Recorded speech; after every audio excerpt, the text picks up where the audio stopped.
이 새벽 우리에게 주신 하나님 말씀은 요한계시록 7장 1절에서 17절까지의 말씀입니다. 요한계시록 7장 1절에서 17절까지입니다. 우리 하나님의 말씀을 다 함께 받들겠습니다. 이 일 후에 내가 내 천사가 땅 네 모퉁이에 선 것을 보니 땅의 사방의 바람을 붙잡아 바람으로 하여금 땅에나 바다에나 각종 나무에 불지 못하게 하더라. 또 봄에 다른 천사가 살아계신 하나님의 인을 가지고 해 돋는 데로부터 올라와서 땅과 바다를 해롭게 할 권세를 받은 내 천사를 향하여 큰 소리로 외쳐 이르되 우리가 우리 하나님의 종들의 이마에 인치기까지 땅이나 바다나 나무들을 해하지 말라 하더라. 내가 인침을 받은 자의 수를 들으니 이스라엘 자손의 각 지파 중에서 인침을 받은 자들이 14만 4천이니 유다 지파 중에 인침을 받은 자가 1만 2천이요 루벤 지파 중에 1만 2천이요 갓 지파 중에 1만 2천이요 아셀 지파 중에 1만 2천이요 납달리 지파 중에 1만 2천이요 므낫세 지파 중에 1만 2천이요 시므온 지파 중에 1만 2천이요 레위 지파 중에 1만 2천이요 이사갈 지파 중에 1만 2천이요 스불론 지파 중에 1만 2천이요 요셉 지파 중에 1만 2천이요 베냐민 지파 중에 인침을 받은 자가 1만 2천이라.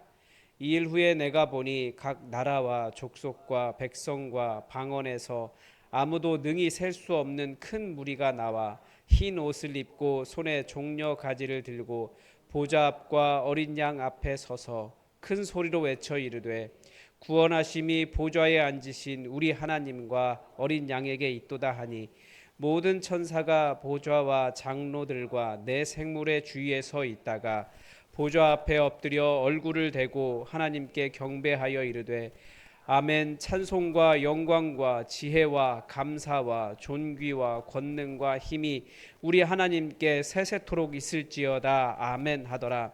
장로 중 하나가 응답하여 나에게 이르되 이 흰옷 입은 자들이 또 어디서 왔느냐? 내가 말하기를 내 주여 당신이 아시나이다 하니 그가 나에게 이르되 이는 큰 환난에서 나오는 자들인데 어린 양의 피에 그 옷을 씻어 희게 하였느니라. 그러므로 그들이 하나님의 보좌 앞에 있고 또 그의 성전에서 밤낮 하나님을 섬김에 보좌에 앉으신 이가 그들 위에 장막을 치시리니 그들이 다시는 줄이지도 아니하며 목마르지도 아니하고 해나 아무 뜨거운 기운에 상하지도 아니하리니 이는 보좌 가운데에 계신 어린 양이 그들의 목자가 되사 생명수 샘으로 인도하시고 하나님께서 그들의 눈에서 모든 눈물을 씻어 버실 것입니다. 아멘. 요한계시록 계속해서 이단들의 놀이터다. 이제 그런 이야기를 드리고 있는데요. 이단들이 항상 하는 이야기가 있어요. 이단들의 비전이 있습니다. 이단들의 비전은 오늘 본문에 나온 이 14만 4천 명 안에 드는 것입니다. 14만 4천 명, 굉장히 상징적인 숫자죠. 자기들 안으로만 들어와야 구원을 받는다라고 하는 어떤 명확한 목표 같은 거예요. 또 다른 것은 이 14만 4천 명 어떤 교단이든지 아니면 어떤 교회든지 만약에 교세가 14만 4천 명이라고 하면 굉장히 그 힘이 있는 거잖아요. 예를 들면 춘천 전체 해서 시내 안에 사는 수도 14만 4천 명이 안 될 것 같아요. 근데 그 정도로 어떤 전도의 당위성, 전도해야 된다. 어떤 사명을 가르쳐 주는 거죠. 근데 우리가 좀 기억해야 될 것이 있어요. 요즘 사기꾼들이 그렇더라고요. 요즘은 다단계가 좀 약간 양태가 변해서 회원을 모집하면 그 회원의 수가 어느 숫자까지 딱 닿으면 차면 그 회원들이 낸 돈을 돌려주겠다. 아니면 어느 숫자가 딱 차면 뭐 상장을 한다. 요즘은 사기들 그런 식으로 치더라고요. 그래서 회원들을 모집하다가 어느 정도 되면 그 돈을 주다가 멈추고 이제 사라지는 거죠. 그래서 뭐 몇 명이 되면 여러분들 회원 얼마 모아오고 여러분들이 낸 출자금은 몇 명이 되면 돌려줍니다. 뭐 이런 사기가 많아요. 신천지가 좀 그래요. 신천지 이단 계속 몇 명 이야기했잖아요. 14만 4천 명. 자기들 나름대로 그냥 그 우리나라를 12개 지파라고 자기들이 나눠놓고 그리고 자기들이 그 14만 4천 명 안에 들어가야 된다 이렇게 이야기하고 있는 거예요. 참 이상하죠. 지난주에 말씀드렸던 그 장막성전 같은 경우도 자기들이 건물 딱 지어놓고 여기가 새 예루살렘이다 이렇게 부르니까 없다가 생긴 건물이니까 하늘에서 내려온 건물이다 이렇게 주장하면서 그 새 예루살렘이라고 하는 그 건물 안에 들어와야 구원받는다 이렇게 말하는 거랑 무슨 차이입니까? 그리고 정확하게 보면 그 문자 그대로 읽는 사람들이 지금 24만 4천 명은 전부 다 이스라엘 자손들이라고 이야기하거든요. 이스라엘 혈통이라고. 자기들이 그 무슨 지파라고 부른다고 해서 이스라엘 혈통도 아니잖아요. 그러니까 이제 또 어떻게든지 우리가 이스라엘 혈통이다 이런 거 만들려고 또 조작을 하고 또 그거 어디선가 들어가지고 정통 교단에 있는 교회들이 알이랑 민족이라는 얘기 들어보셨습니까? 책이 상당히 그 기독교인들 사이에서 유행해서 베스트셀러로 올라간 책인데요. 알이 그 이스라엘 히브리어로 엘이 하나님이거든요. 그러니까 받침을 빼면 알이 됐다라는 거예요. 이랑은 누구누구랑 그러니까 알이랑 하나님이랑 그게 우리나라 민족이라는 거예요. 이런 말도 안 되는 것들이 정통 교단에서 또 막 지금 난리가 나고 있어요. 처음 들어보셨어요? 그러니까 이게 참 말씀을 너무나 이상한 사람들이 많아요. 이게 다 왜 그렇습니까? 계속 말씀드리지만 성경을 특히 이 요한계시록을 문맥으로 통째로 읽어내지 못하기 때문에 그렇습니다. 어제 제가 운동을 하고 있는데 아들이 옆에 와가지고 자기도 오랜만에 큐티를 해보겠다라는 거예요. 그래 많이 컸다 이제 그러면서 그런데 처음에 딱 피자마자 이해가 안 되는 거예요. 그러니까 오늘 본문도 그렇습니다. 1절에 보면 이 일 후에 내가 내 천사가 문맥을 빼고 그냥 여기만 딱 읽은 거예요. 걔는 그런 식으로 내가 이 내를 해석을 못한 거예요. 내가 우리는 앞에서부터 계속 읽었으니까 내 그 천사라는 것을 알잖아요. 그게 아니고 내가 너의 천사 이렇게 읽은 거예요. 내를. 그러니까 이게 이해가 안 되는 거죠. 그러니까 성경을 절대 딱 그 부분만 떼어서 읽으면 안 되고 이해가 안 되면 앞부분도 가고 뒤에도 가고 계속 문맥을 읽어야 되는 것입니다. 그렇지 않으면 이상한 이론들이 만들어져요. 이게 첫 번째 문맥, 오늘 본문은 특히나 더 문맥이 중요합니다. 어떤 문맥이 중요할까요? 지금 크게 보시면 이렇습니다. 어린 양, 예수 그리스도가 교회에 그 7 초대 사이에 거느시는 분이시다. 죽었다가 살아나신 분이시다. 이것을 선포하고 난 다음에 이 땅에 있는 7 교회에 대한 이야기를 하셨습니다. 땅의 문제를 이야기했어요. 고난당하는 교회. 그리고 하늘 보좌에서는 어떤 일이 일어나는가? 여호와 하나님 그분을 찬송하는 일을 보여줬고 그리고 그분 손에 들려있는 그분의 오른손에 권능의 손에 들려있는 두루마리를 보여줬고 그리고 그거 이외에 그 다음에 바로 예수 그리스도께서 그 두루마리의 인을 떼시면서 이 땅에 하나님의 고난당한 하나님의 백성들을 위한 신원의 일들이 펼쳐지는 것을 보았습니다. 그러니까 어제 본문은 두려움으로 읽은 본문이 아니라 두려움은 누구 거예요? 우리의 것이 아니라 교회를 핍박하고 성도들을 억압한 악한 자들에 대한 경고 재앙이기 때문에 그들이 두려워야 되는 것이지 우리가 두려워할 것이 아니에요. 재난의 일을 쭉 보여주었잖아요. 그리고 6장 17절에서 뭐라고 질문하고 있습니까? 여러분 6장 17절 한번 읽어보십시오. 뭐라고 되어 있습니까? 그들이 진도의 큰 날이 이르렀으니 누가 능히 서리요? 이 질문에 대한 대답이 오늘 본문이에요. 그러니까 그 두루마리에 총 7개의 인이 있는데 그 인을 하나씩 뗄 때마다 재앙이 일어나요. 그런데 6째까지 뗐어요. 7째를 떼면 이제 모든 재앙, 그 성도들을 실현하신 하나님의 일이 완성이 되는데 그 사이에 지금 이 질문, 누가 이 모든 재앙에 설 수 있겠느냐?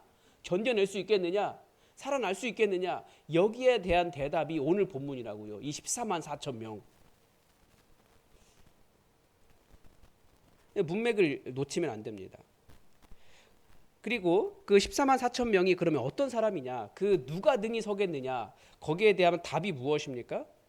1절에 보면 땅 내 모퉁이에 선 것을 보니 땅의 사방에 바람을 붙잡아 바람으로 하여금 땅에나 바다에나 각종 나무에 불지 못하게 하더라. 무슨 말이냐면 땅 내 모퉁이라는 게 단지 그 사방 네 개만 이야기하는 것이 아니라 이 사라는 숫자는 땅을 그 바벨론 포로 시기부터 땅을 전체를 다 의미하는 것을 사라고 이야기했습니다. 사방을 이야기하는 게. 그러니까 땅 전체를 딱 붙잡고 있는 거예요.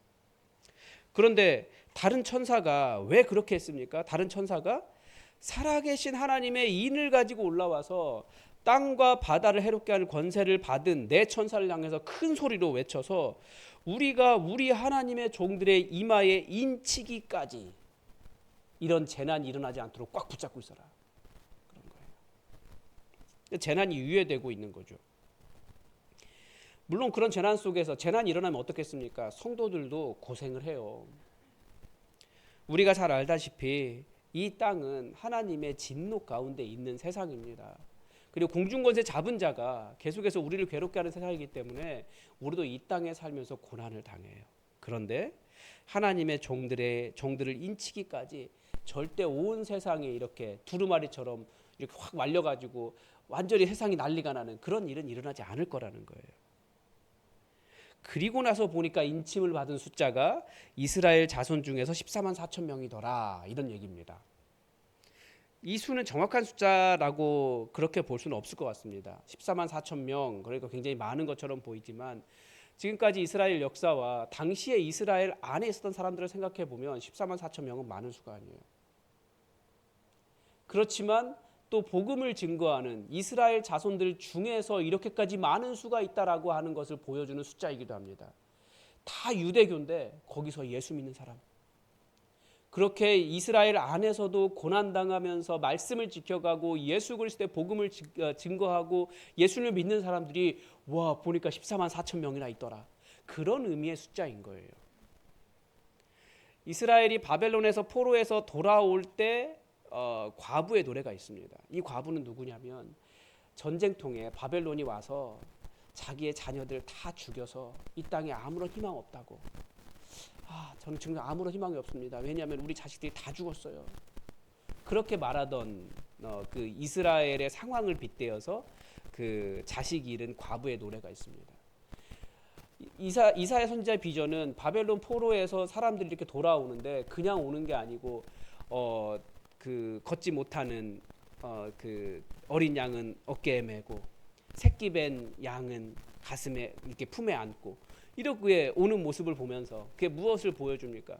하나님께서 그 이스라엘 땅에 남아있는 사람들은 보니까 다 죽어서 너무나 폐허가 되어 있는데 하나님께서 엄청나게 많은 이스라엘 자손들을 바벨론 땅에서 포로로 끌려가서 다 어떻게 됐는지 몰랐던 그 사람들을 통해서 이렇게 바벨론 땅에서 그런 사람들이 오는 거예요. 그 일을 보면서 과부가 내 자식 다 죽었는데 이 자식들이, 내가 낳지한 자식들이 어떻게 이렇게 많아졌느냐, 그렇게 그 하나님의 번성, 하나님께서 많게 주신 그 은혜를 노래하는 게 있거든요. 그러니까 이스라엘 안에 그 강력한 유대교, 계속해서 예수 그리스도를 믿는 사람들을 핍박했던 그 유대교 안에서도 14만 4천 명이나 있더라 라고 하는 성도가 있다, 하나님의 인침을 받은 사람들이 있더라라고 하는 것을 상징적으로 보여주는 숫자인 거죠. 그리고 또 문맥을 읽어야 한다는 말이 무슨 말이냐면 9절에 한번 봅시다. 9절에 보면 이 일 후에 내가 보니 각 나라와 족속과 백성과 방언에서 아무도 능히 셀 수 없는 큰 무리가 나와 흰 옷을 입고 손에 종려 가지를 들고 보좌 앞과 어린 양 앞에 서서, 이 일 후에, 그러니까 이스라엘 안에만 예수 그리스도를 믿는 사람들이 이렇게 많이 있었던 것이 아니라 온 세계 열방에 각 나라와 족속과 백성과 언어가 다른 수많은 사람들이, 누구도 셀 수 없는 수많은 큰 무리가 예수님을 믿고 있더라, 이런 거예요. 그러니까 이단들이 14만 4천 명 안에 들어와야지 거기에만 구원이 있다라고 말하는 게 얼마나 큰 오류입니까? 정말 우리 하나님의 뜻은 14만 4천 명에만 있는 게 아니에요. 온 세상 사람들이 다 구원받는 데 있어요.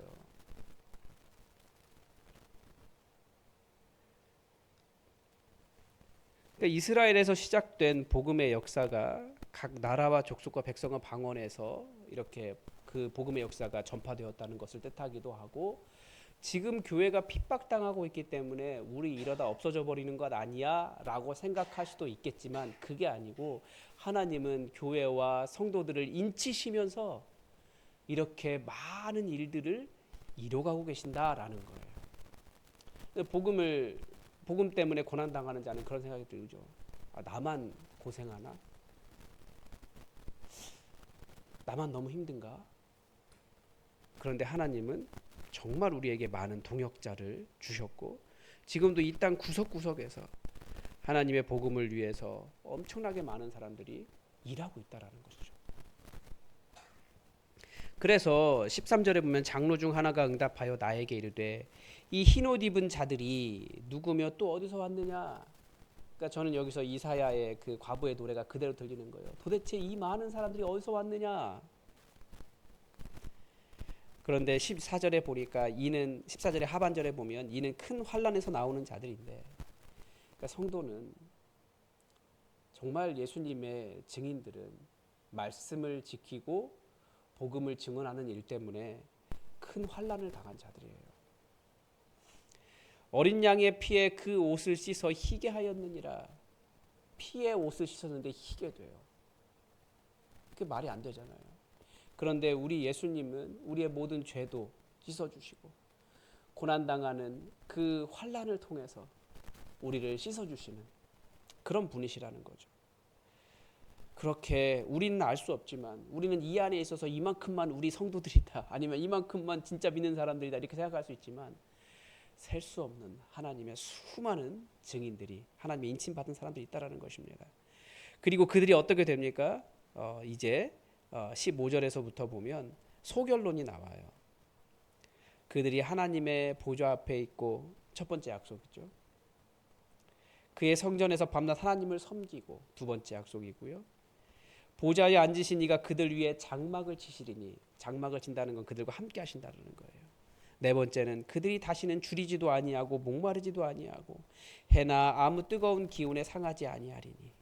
그러니까 이전에는 사실은 복음 때문에, 하나님의 말씀 때문에 줄이기도 했고 가난하기도 했고 목이 말랐고 해도 당하고 어려움을 많이 당했다라는 거예요. 그렇지만 어린 양의 그 피에 옷을 씻을 때 정말 희게 된, 인침받은 하나님의 백성들은 이런 하나님의 은혜 가운데 들어가게 되는 것입니다. 그리고 마지막 약속이 이는 보좌 가운데 계신 어린 양이 그들의 목자가 되셔서 생명수샘으로 인도하시고 하나님께서 그들의 눈에서 모든 눈물을 씻어주실 것입니다. 그러니까 우리가 이 땅에서 고난당하는 일, 결국 하나님께서 우리의 모든 눈에서 눈물을 씻어주시는 그 일을 향해 우리 가고 있는 거예요. 그래서 성도에게 요구하는 것이 있습니다. 요한계시록이. 이 땅에서 하나님의 말씀 지키는 일, 이 땅에서 복음을 증거하는 일, 그것 때문에 가난하고 때로는 줄이고 힘든 일, 그건 큰일 아니다. 그래서 저는 요즘 매일 부르는 찬양이 있어요. 저 멀리 배는 나의 시온성. 우리의 시선은 저 하늘나라, 주님께서 행하실 이 일 바라보면서 우리의 시선 거기에 두르고 살아가는 사람들이 그리스도인들이에요. 그래서 우리가 이 땅에서 복음 증거하기 위해서, 교회를 세우기 위해서 여러 가지로 수고하고 애쓰죠. 때로는 나만 고생하는 것 같고 내가 이거 희생해야 되느냐 그런 생각이 들 때도 있어요. 근데 우리의 시선은 어디 있습니까? 이 땅에 있지 않아요. 하나님 나라에 있어요. 그러니까 그 나라 바라보면서 이 땅에서 환난에서 나와 예수 그리스도의 그 어린 양의 피에 옷을 씻으며 하얀 옷을 입기를 바라며 우리 저 천국 향해 가는 순례자들입니다. 우리 이 땅이 모든 것이 끝난 것이 아니라는 것을 기억하시고, 이 땅이 전부가 아니라는 것을 기억하시고, 여러분의 시선을 이 하늘나라의 역사 가운데 이렇게 두고 살아가시기 바랍니다. 오늘도 하나님의 뜻이 우리에게 이루어지기를 주기도문으로 기도하겠습니다. 하늘에 계신 우리 아버지, 아버지의 이름을 거룩하게 하시며 아버지의 나라가 오게 하시며 아버지의 뜻이 하늘에서와 같이 땅에서도 이루어지게 하소서. 오늘 우리에게 일용할 양식을 주시고 우리가 우리에게 잘못한 사람을 용서하여 준 것 같이 우리 죄를 용서하여 주시고 우리를 시험에 빠지지 않게 하시고 악에서 구하소서. 나라와 권능과 영광이 영원히 아버지의 것입니다. 아멘. 여러분, 우리도 요한처럼 성령의 충만해서 이 어려운 현실을 벗어나 하늘의 역사를 볼 수 있는 영안이 열리게 해달라고 우리 기도합시다. 그리고 우리가 이 인침을 받은 자가 될 수 있을 정도로 하나님의 나라와 말씀과 예수 그리스도를 증언하는 일에 열심을 내는 백성 되게 해달라고 우리 다 함께 마음 모아 기도하겠습니다. 그리고 주일 예배를 위해서도 기도해 주시기 바라고 이번 주에도 우리에게 VIP를 보내달라고 기도해 주시기 바랍니다. 다 함께 기도하겠습니다.